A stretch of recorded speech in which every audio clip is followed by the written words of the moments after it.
नमस्कार प्यारे भक्तों, इस अद्भुत मंत्र का जाप अपने मन में केवल 3 बार करें और किसी न किसी रूप में आपको धन की प्राप्ति अवश्य होगी। शायद आपको ये सुनकर मजाक लगे, लेकिन ये सच्चाई है। एक व्यक्ति ने इस मंत्र को श्रद्धा और भक्ति के साथ जपा और सुना। उस व्यक्ति का 4 करोड़ 99 लाख रुपये फंसा हुआ था, जिसे वह वसूल नहीं कर पा रहा था। जब उसे इस मंत्र के बारे में पता चला तो उसने पूरी निष्ठा और समर्पण के साथ इस मंत्र का जाप और श्रवण किया। अगले ही दिन उसका सारा फंसा हुआ धन उसे वापस मिल गया। एक अन्य उदाहरण में एक दुकानदार की दुकान पर ग्राहकों का आना लगभग बंद हो गया था। उसने भी इस मंत्र को सुना और पूरे विश्वास के साथ इसका जाप किया। अगले ही दिन उसकी दुकान पर ग्राहकों की भीड़ लगने लगी। ऐसे ही अनगिनत लोग हैं जिन्हें इस मंत्र ने उनकी उम्मीदों से ज्यादा लाभ दिया है। प्यारे भक्तों, आज के दौर में भले ही लोग मंत्र तंत्र पर भरोसा न करें, लेकिन यदि आपके भीतर विश्वास और भक्ति है तो इस मंत्र को अवश्य सुने। यह आपकी धन संबंधित समस्याओं को हमेशा के लिए समाप्त कर सकता है।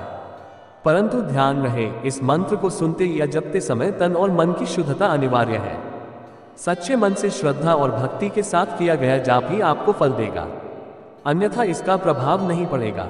अगर आपको हमारा वीडियो अच्छा लगे तो वीडियो को एक दिल से लाइक करें और हमारे चैनल को सब्सक्राइब करें।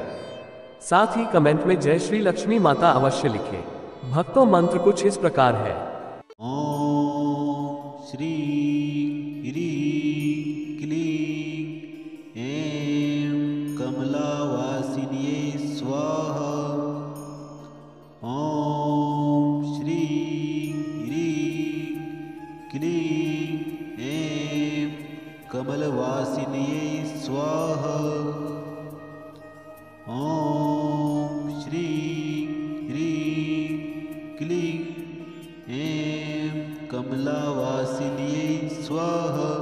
ओम श्री ह्रीं क्लीं ऐं कमलावासिन्ये स्वाहा। ओम श्री ह्रीं क्लीं ऐं कमलवासिन्ये स्वाहा। ओम श्री ह्रीं क्लीं ऐं कमलावासिन्ये स्वाहा। ओम श्री ह्रीं क्लीं ऐं कमलावासिन्ये स्वाहा। ओम श्री ह्रीं क्लीं ऐं कमलवासिन्ये स्वाहा। ओम श्री ह्रीं क्लीं ऐं कमलावासिन्ये स्वाहा। ओम श्री ह्रीं क्लीं ऐं कमलावासिन्ये स्वाहा। ओम श्री ह्रीं क्लीं ऐं कमलवासिन्ये स्वाहा।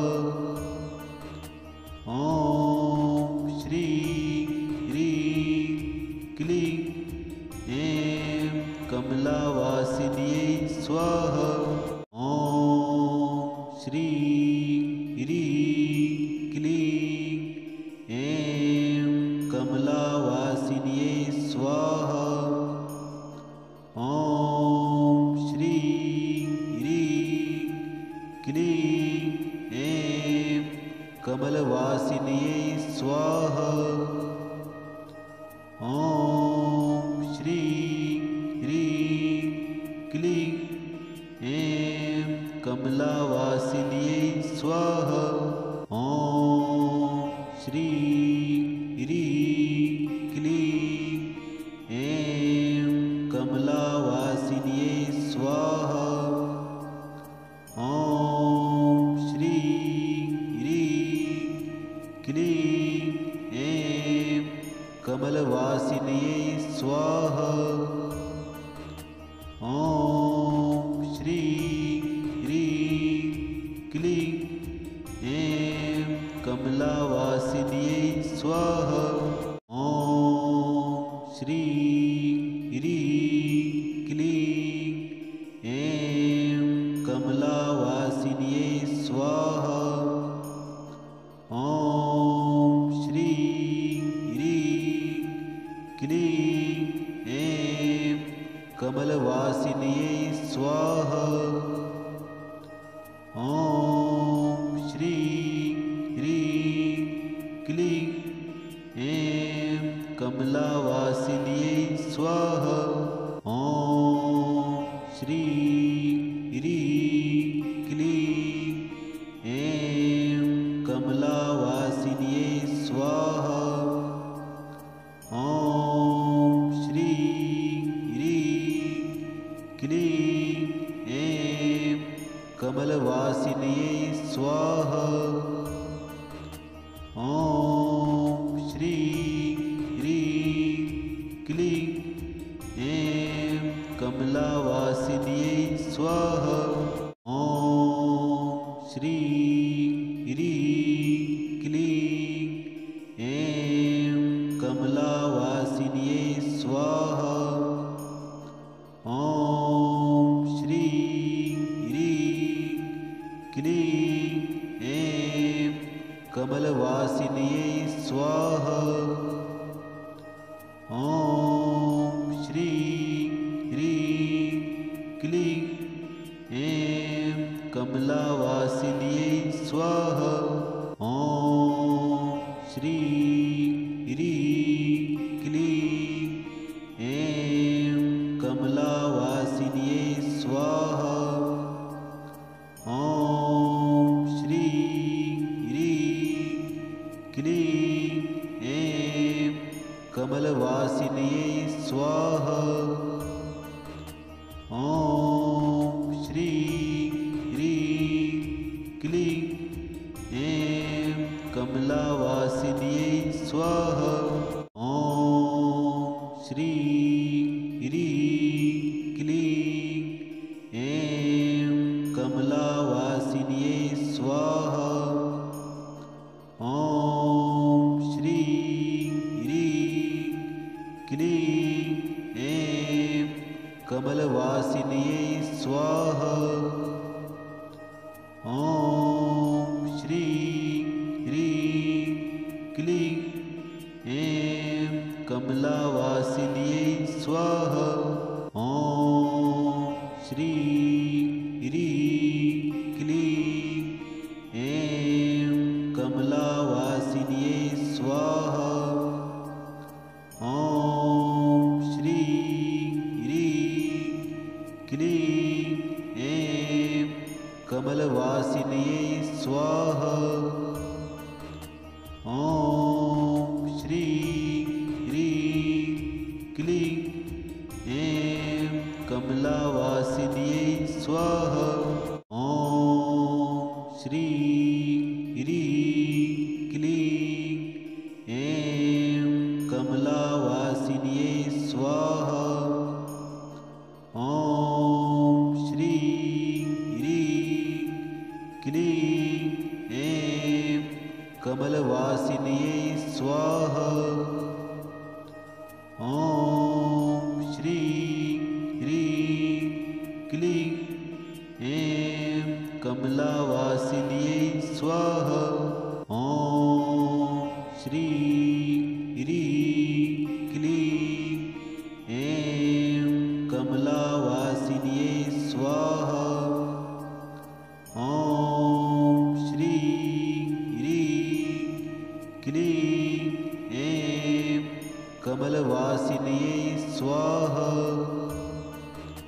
ॐ श्रीं ह्रीं क्लीं ऐं कमलावासिन्ये स्वाहा। ॐ श्रीं ह्रीं क्लीं ऐं कमलावासिन्ये स्वाहा। ॐ श्रीं ह्रीं क्लीं ऐं कमलवासिन्ये स्वाहा। ॐ श्रीं ह्रीं क्लीं ऐं कमलावासिन्ये स्वाहा। ॐ श्रीं ह्रीं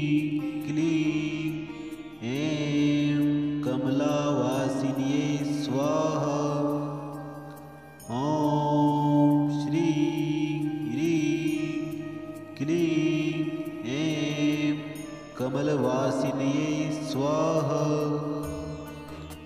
ॐ श्रीं ह्रीं क्लीं ऐं कमलावासिन्यै स्वाहा।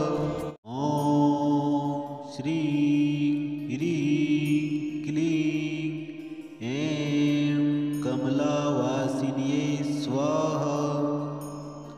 ॐ श्रीं ह्रीं क्लीं ऐं कमलवासिन्यै स्वाहा। ॐ श्रीं ह्रीं क्लीं ऐं कमलावासिन्यै स्वाहा।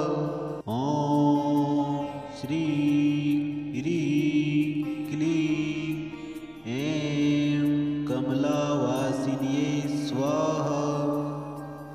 ॐ श्रीं ह्रीं क्लीं ऐं कमलवासिन्यै स्वाहा।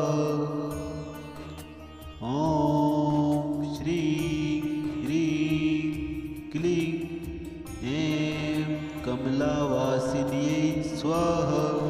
ॐ श्रीं ह्रीं क्लीं ऐं कमलवासिन्यै स्वाहा। ॐ श्रीं ह्रीं क्लीं ऐं कमलावासिन्यै स्वाहा। ॐ श्रीं ह्रीं क्लीं ऐं कमलावासिन्यै स्वाहा। ॐ श्रीं ह्रीं क्लीं ऐं कमलवासिन्यै स्वाहा। ॐ श्रीं ह्रीं क्लीं ऐं कमलावासिन्यै स्वाहा। ॐ श्रीं ह्रीं क्लीं ऐं कमलावासिन्यै स्वाहा। ॐ श्रीं ह्रीं क्लीं ऐं कमलवासिन्यै स्वाहा। ॐ श्रीं ह्रीं क्लीं ऐं कमलावासिन्यै स्वाहा। ॐ श्रीं ह्रीं क्लीं ऐं कमलावासिन्यै स्वाहा। ॐ श्रीं ह्रीं क्लीं ऐं कमलवासिन्यै स्वाहा। ॐ श्रीं ह्रीं क्लीं ऐं कमलावासिन्यै स्वाहा। ॐ श्रीं ह्रीं क्लीं ऐं कमलावासिन्यै स्वाहा। ॐ श्रीं ह्रीं क्लीं ऐं कमलवासिन्यै स्वाहा।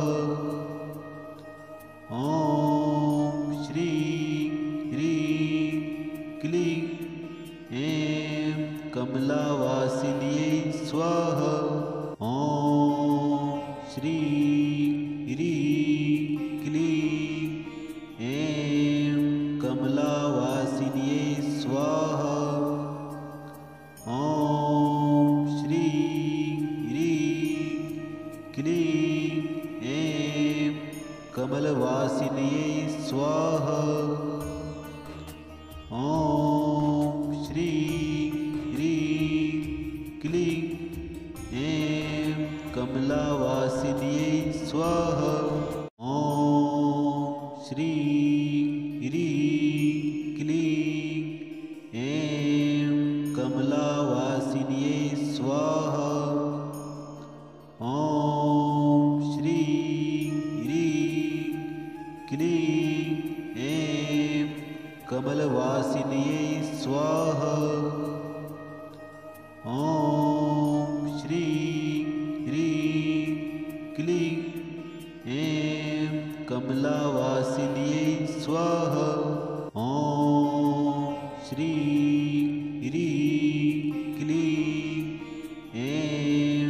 कमलावासिन्यै स्वाहा। ॐ श्रीं ह्रीं क्लीं ऐं कमलवासिन्यै स्वाहा। ॐ श्रीं ह्रीं क्लीं ऐं कमलावासिन्यै स्वाहा।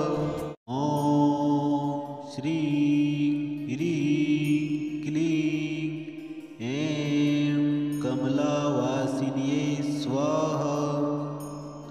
ॐ श्रीं ह्रीं क्लीं ऐं कमलवासिन्यै स्वाहा।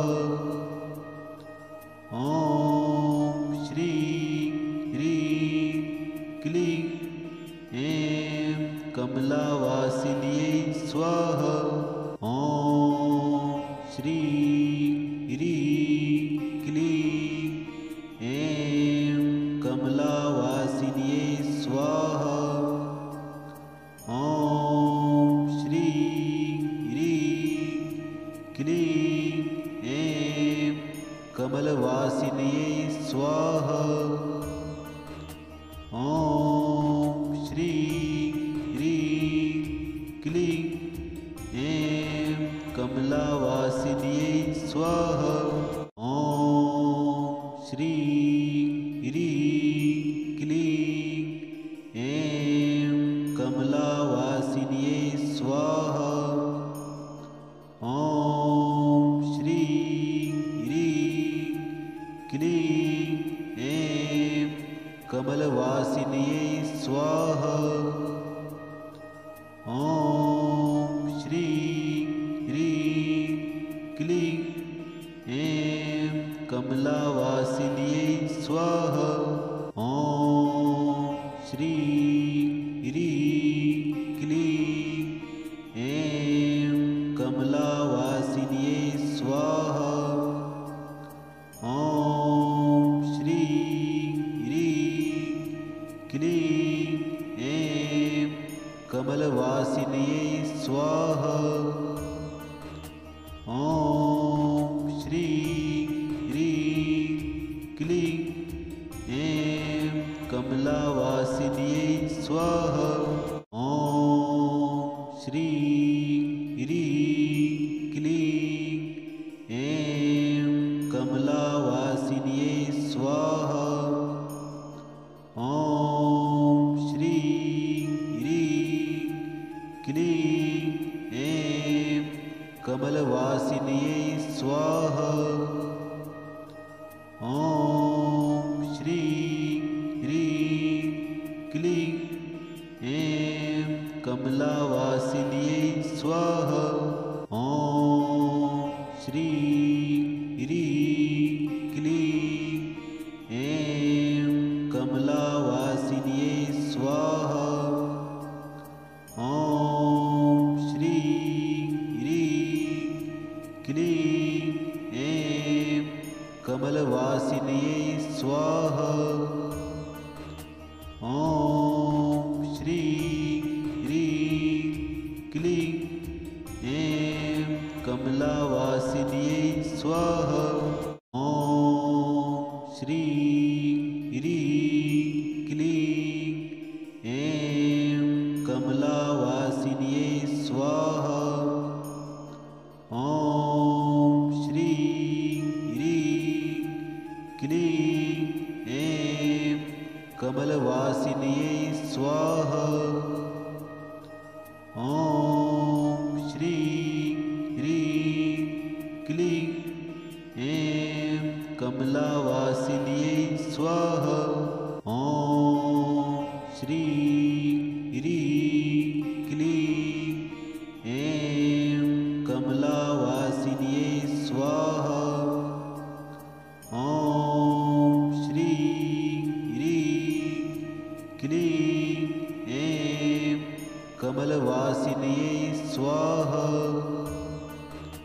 ॐ श्रीं ह्रीं क्लीं ऐं कमलावासिन्यै स्वाहा। ॐ श्रीं ह्रीं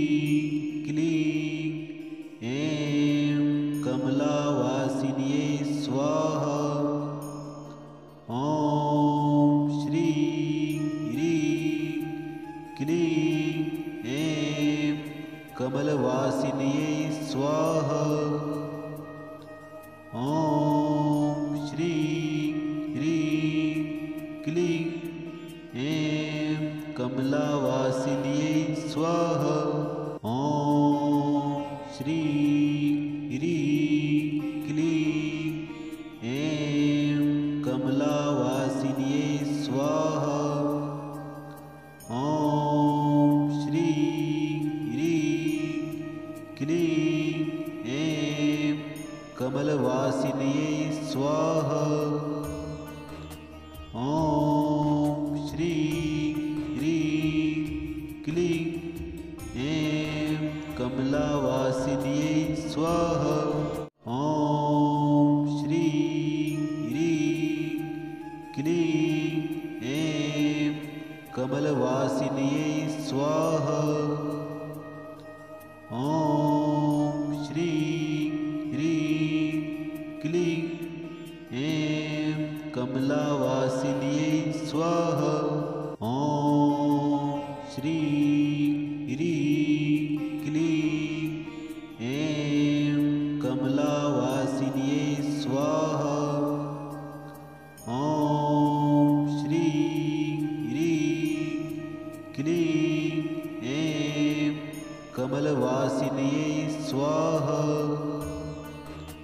ॐ श्री ह्रीं क्लीं ऐं कमलावासिन्यै स्वाहा।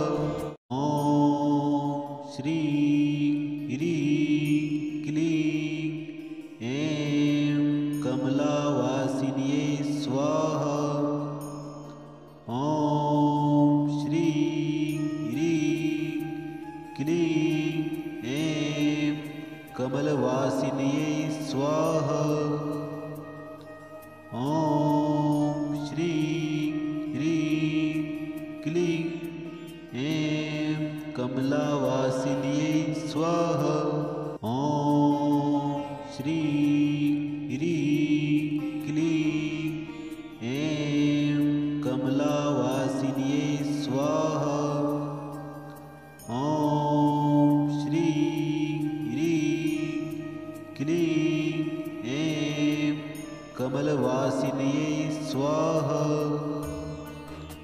ॐ श्री ह्रीं क्लीं ऐं कमलावासिन्यै स्वाहा।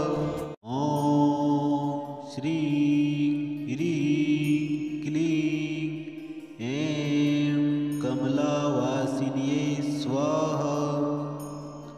ॐ श्री ह्रीं क्लीं ऐं कमलवासिन्यै स्वाहा। ॐ श्री ह्रीं क्लीं ऐं कमलावासिन्यै स्वाहा। ॐ श्री ह्रीं क्लीं ऐं कमलावासिन्यै स्वाहा। ॐ श्री ह्रीं क्लीं ऐं कमलवासिन्यै स्वाहा। ॐ श्री ह्रीं क्लीं ऐं कमलावासिन्यै स्वाहा। ॐ श्री ह्रीं क्लीं ऐं कमलावासिन्यै स्वाहा। ॐ श्री ह्रीं क्लीं ऐं कमलवासिन्यै स्वाहा। ॐ श्री ह्रीं क्लीं ऐं कमलावासिन्यै स्वाहा।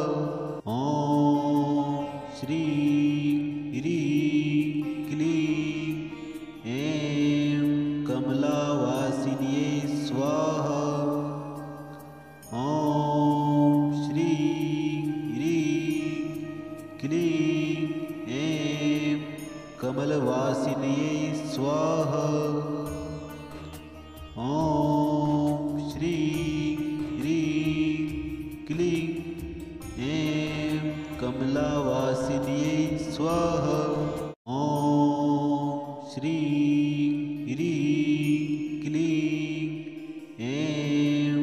कमलावासिन्यै स्वाहा। ॐ श्रीं ह्रीं क्लीं ऐं कमलवासिन्यै स्वाहा। ॐ श्रीं ह्रीं क्लीं ऐं कमलावासिन्यै स्वाहा। ॐ श्रीं ह्रीं क्लीं ऐं कमलावासिन्यै स्वाहा। ॐ श्रीं ह्रीं क्लीं ऐं कमलवासिन्यै स्वाहा। ॐ श्रीं ह्रीं क्लीं ऐं कमलावासिन्यै स्वाहा। ॐ श्रीं ह्रीं क्लीं ऐं कमलावासिन्यै स्वाहा। ॐ श्रीं ह्रीं क्लीं ऐं कमलवासिन्यै स्वाहा। ॐ श्रीं ह्रीं क्लीं ऐं कमलावासिन्यै स्वाहा। ॐ श्रीं ह्रीं क्लीं ऐं कमलावासिन्यै स्वाहा। ॐ श्रीं ह्रीं क्लीं ऐं कमलवासिन्यै स्वाहा। ॐ श्रीं ह्रीं क्लीं ऐं कमलावासिन्यै स्वाहा। ॐ श्रीं ह्रीं क्लीं ऐं कमलावासिन्यै स्वाहा। ॐ श्रीं ह्रीं क्लीं ऐं कमलवासिन्यै स्वाहा। ॐ श्रीं ह्रीं क्लीं ऐं कमलावासिन्यै स्वाहा। ॐ श्रीं ह्रीं क्लीं ऐं कमलावासिन्यै स्वाहा। ॐ श्रीं ह्रीं क्लीं ऐं कमलवासिन्यै स्वाहा। ॐ श्रीं ह्रीं क्लीं ऐं कमलावासिन्यै स्वाहा। ॐ श्रीं ह्रीं क्लीं ऐं कमलावासिन्यै स्वाहा। ॐ श्रीं ह्रीं क्लीं ऐं कमलवासिन्यै स्वाहा। ॐ श्रीं ह्रीं क्लीं ऐं कमलावासिन्यै स्वाहा। ॐ श्रीं ह्रीं क्लीं ऐं कमलावासिन्यै स्वाहा। ॐ श्रीं ह्रीं क्लीं ऐं कमलवासिन्यै स्वाहा। ॐ श्रीं ह्रीं क्लीं ऐं कमलावासिन्यै स्वाहा। ॐ श्रीं ह्रीं क्लीं ऐं कमलावासिन्यै स्वाहा। ॐ श्रीं ह्रीं क्लीं ऐं कमलवासिन्यै स्वाहा। ॐ श्रीं ह्रीं क्लीं ऐं कमलावासिन्यै स्वाहा। ॐ श्रीं ह्रीं